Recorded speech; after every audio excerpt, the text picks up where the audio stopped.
小刃を立てた切り付け方。見た目がシュッとしやすいんですよね。手ザクで幅を広めに取った握り。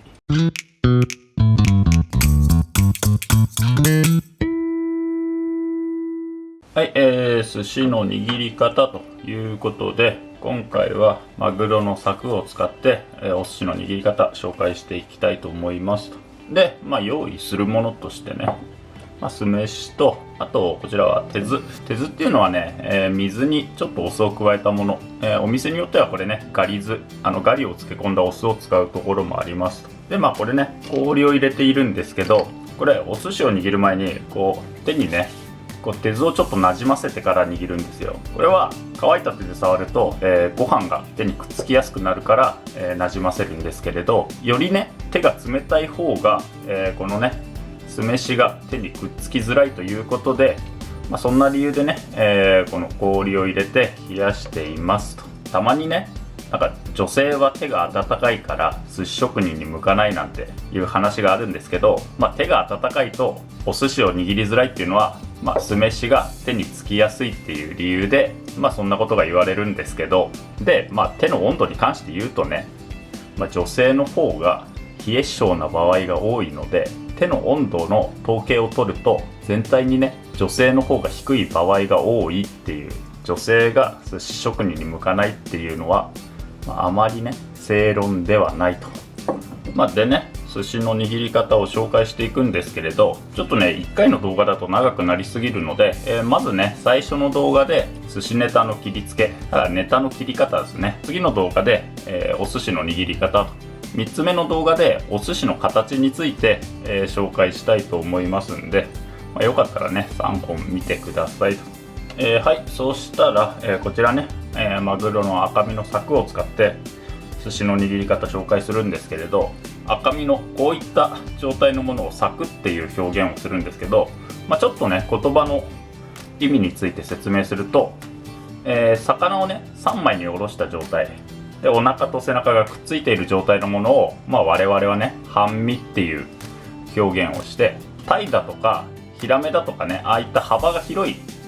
お魚を、お腹と背中に渡した状態のものを節という風に、表現しますと。で、マグロなんかはお腹とね背中に渡してもそれだけでもかなり大きいので、そこから使いやすい大きさに切り出していくじゃないですか。で、そのね節を切り出したものを我々は柵と呼んでいますと。なので、マグロがね1匹の状態だと、丸で、3枚におろした状態を半身で、半身をさらに、お腹と背中に分けたものが節、節をさらに、使いやすい大きさに切り分けたものが柵という風に表現しておりますと。実際に切っていくんですけれども、寿司ネタというのはね基本的には左から切っていくんですけれど、なぜねこっち側から右側から切らないのかと。お寿司ってねある程度幅を持たせないと、シャリをね覆うことができないので、幅を持たせて切りたいと。当然ね柵はこれぐらいの厚さしかないので、ここから斜めに照らすように切っていきますと。で、照らすように切る際に、人間のね体の作り上こっちから照らすとちょっとね手が動かしづらいんですよね。動きがね理にかなっているという理由で、基本的には寿司ネタは左側から切っていきますと。一番最初の切り出しの部分というのはどうしても形が不格好になるので、もちろんねこれを開いて使う使い方もあるんですけれど、基本的にはね捨て柵といって、ちょっとだけね切り出して、これはねまかないだとか巻物、細巻きだとかに回してしまいますと。で、最初ちょっと切ったらここから切り出していきますと。結局のところ寿司ネタの切り付けというのはね、お寿司の完成形をどういった形にしたいのかっていうので決まってくるので、いくつかねその例を出したいと思いますと。まずは、ごくごく基本の切り付け。基本の切り付けというのはこのようにね、ハスに包丁を入れていってそのまま切り落とす切り方。こういった形ですね。もう一つよくある切り付け方は小刃を立てた切り付け方。小刃を立てるというのはどういうことかというと、こういった感じでね、ハスに包丁を入れてきて、最後ね切り落とす時に包丁をこのように立ててから、切り落とす切り付け方と、この2つ何が違うのかと言いますと、こちらがね普通に切った切り付けで、こちらが小刃を立てて切った切り付け方。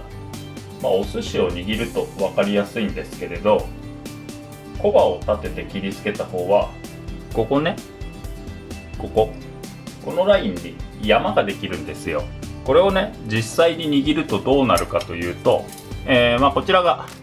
小刃を立てずに切った握り、こちらが小刃を立てた握りなんですけど、上から見ると分かりづらいんですが、このね横にした時、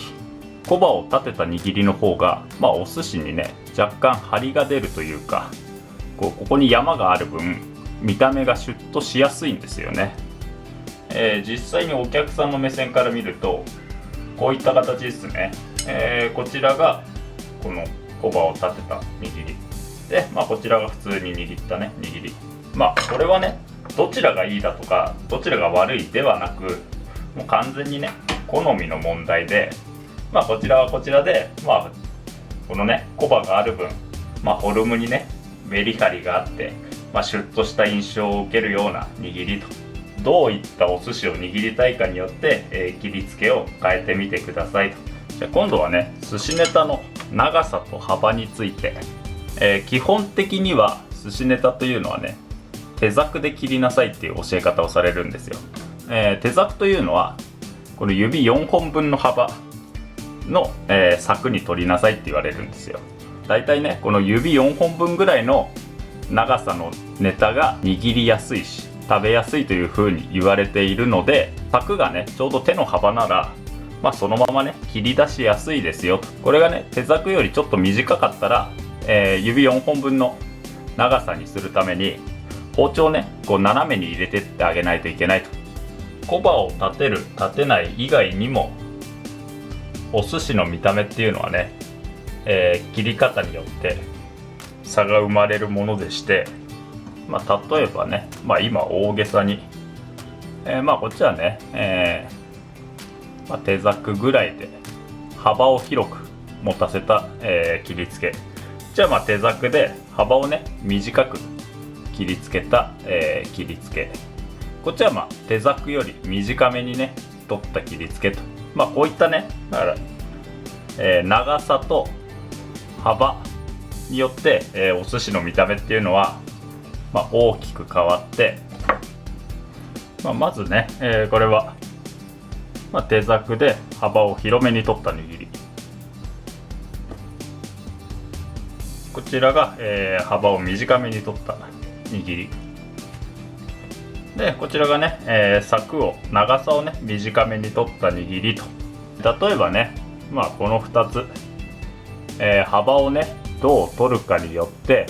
横から見た時のね、ご飯の見え方だとかにも差が出ますし、あとは、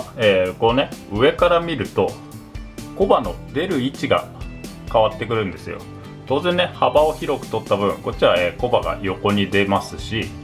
こっちはね幅が短い分上に出るしと。当然ねこの柵を短く取った握りというのは、上から見ればこのねボリューム感に差が出ますと。この3つのね切り付けのどれが正解ということではなくて、どう食べさせたいかということが重要だと思っていて、白身魚と赤身だったらネタのね食感も違うので、だから白身だったら薄く切ってちょっと盤を広く取ろうだとか、赤身だったら食感がね、白身ほどはないので厚めに切ってちょっとね、幅を短く切ろうだとか、あとはネタの脂の乗り、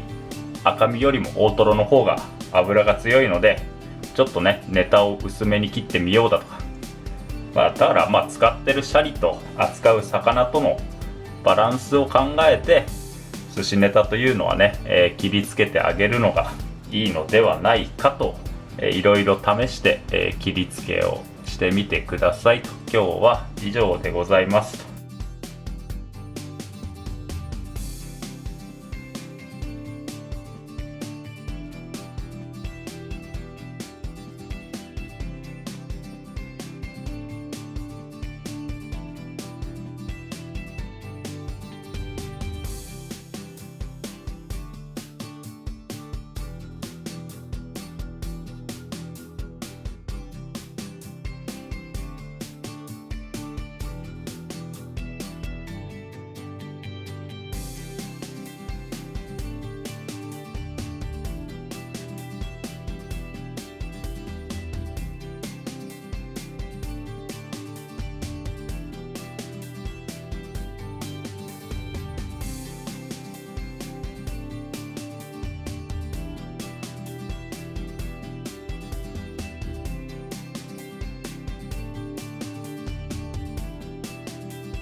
このご飯、シャリの真ん中に、穴を開けてあげますと。この4辺を、こうね、指で押さえることで、形を作っていくと。寿司職人になるには